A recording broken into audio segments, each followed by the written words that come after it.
বানিয়ে ফেললাম স্পাগেটি। তো অনেক দিন পর বানালাম, তো সেটা আপনাদের সাথে শেয়ার করবো। আসসালামু আলাইকুম, ইসমি শিলাম। তো অনেক অনেক অনেক দিন পর একটা ব্লগ নিয়ে হাজির হলাম, কারণ হচ্ছে মেয়ের এক্সাম চলতেছে, খুবই খুবই খুবই মানে ব্যস্ত, কি বলবো আর। তো এটা হচ্ছে বেশ কিছুদিন আগের ক্লিপ, হচ্ছে অদ্রিকার দিদা এসেছিলো আমাদের বাসায়। তো বাসায় অনেক কাজ ছিল, তো অনেক ধরনের ব্যস্ততা ছিল। পরে হচ্ছে মাকে ফোন দিয়েছিলাম আসার জন্য, তো মা আসছে। পরে সকালে এটা নাস্তা অদ্রিকা বাবা বাহির থেকে নিয়ে আসছিল। তো পরে হচ্ছে আমি একটু, মা যেহেতু আসছে, একটু রোস্ট আর হচ্ছে ডিম করব, কোরমা করব আর পোলাও রান্না করব, তো সেটারই প্রিপারেশন নিচ্ছিলাম। তো আমি হচ্ছে আজকে পোলট্রি মুরগি দিয়ে হচ্ছে রোস্টটা করব, কারণ হচ্ছে এটার মধ্যে একটু মাংসের পরিমাণ বেশি থাকে। অদ্রিকা আবার দুজনই হচ্ছে এটা খেতে খুব পছন্দ করে। তো একদম সিম্পল ওয়েতে হচ্ছে আমি রোস্টটা বানিয়ে ফেললাম। তো আমার রোস্টটা প্রায় হয়ে গিয়েছে।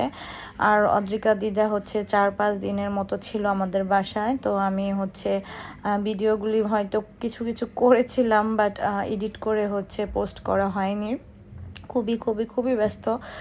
তো যাই হোক, এরপর হচ্ছে আমি ডিমগুলি সিদ্ধ করে নিচ্ছিলাম, তারপরে আমি ডিমগুলির হচ্ছে কোরমা বানিয়ে ফেলেছি।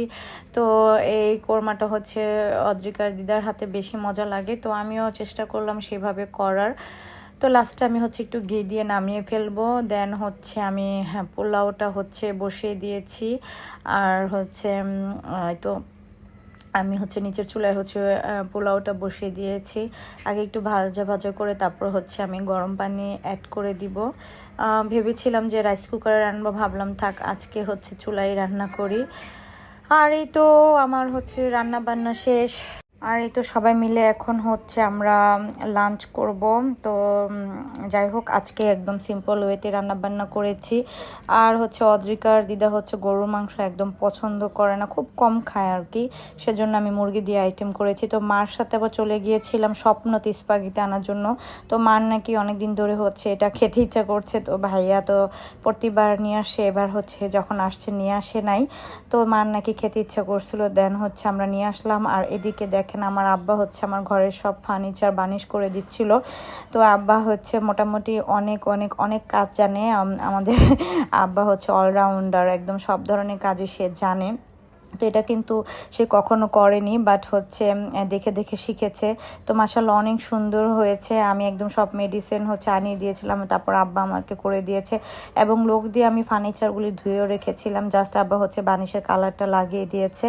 তো তারপর ওই দিনই বিকালে হচ্ছে মার বাসায় আসলাম স্পাগেটিটা রান্না করার জন্য। তো রসুন কুচি সব কিছু বাটার দিয়ে হচ্ছে আমি বসিয়ে দিয়েছি, এদিকে ওগুলি সিদ্ধ করতে দিয়ে দিয়েছি। আর আজকে হচ্ছে আমি পুরো আর রেসিপিটা দিতে পারলাম না, খুবই ব্যস্ত ছিলাম ওই দিন। তো আমি রান্না করে এসে আবার অদ্রিকাকে হচ্ছে পড়াতে বসাবো, এই জন্য হচ্ছে তাড়াহুড়া করতেছিলাম। তো যতটুকু পেরেছি ক্লিপ নিয়েছি, তো মোটামুটি ভালোই হয়েছিল খেতে। তো যাই হোক, মানে আমাদের বাসায় ভাইয়ার স্পাগেটিটা সব অনেক পছন্দ করে, বাট এখন তো আর কিছু করার নেই, আমরাই রান্না করে চেষ্টা করলাম। তো আলহামদুলিল্লাহ ভালোই হয়েছে।